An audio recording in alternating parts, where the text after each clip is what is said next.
Gjatë tërmetit, zjarreve apo vërshimeve, personat drejtues në shkolla janë përgjegjës për të ndërmarrë masa mbrojtëse. Çdo shkollë duhet të formojë ekipe për reagim në situata urgjente të përbërë prej të punësuarve në shkollë. Shkolla duhet të përpunojë plan për mbrojtje, shpëtim dhe evakuim të sigurt. Plani duhet të përmbajë hartë të shkollës, në të cilën janë të shënuar hidrantët, aparatet zjarfikëse dhe pajisjet e tjera. Vendet e sigurta dhe daljet për evakuim duhet të shënohen në mënyrë përkatëse.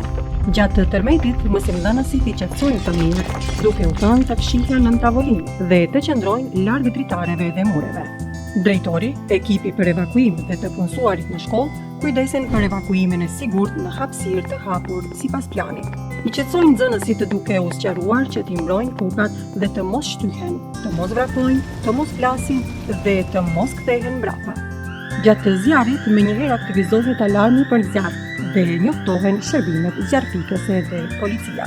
Duhet të thuhet nxënësve të mbrohen nga tymi dhe zjarri. Prioritet është evakuimi i sigurt. Nëse janë në hapësirë të mbyllur dhe nuk ka mundësi evakuimi, nxënësit duhet të fshihen në largësi të sigurt nga rreziku.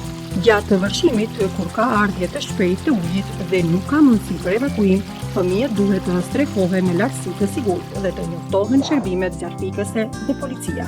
Duhet të ulet paniku tek fëmijët, duke u kujdesur që të jenë sa më larg dritareve dhe dyerve dhe të mos pinë ujë për shkak të rrezikut nga kontaminimi. Pas përfundimit të rrezikut dhe pas evakuimit, duhet të numërohen nxënësit dhe të kontrollohet siguria në mjedis.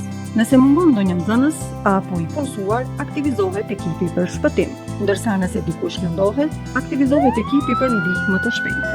Duhet të përcaktohet edhe dëmi në shkollë dhe në oborrin e shkollës dhe të pengohet hyrja e dikujt në objekt derisa të vijë policia, shërbimet zjarfikëse dhe institucionet e tjera kompetente.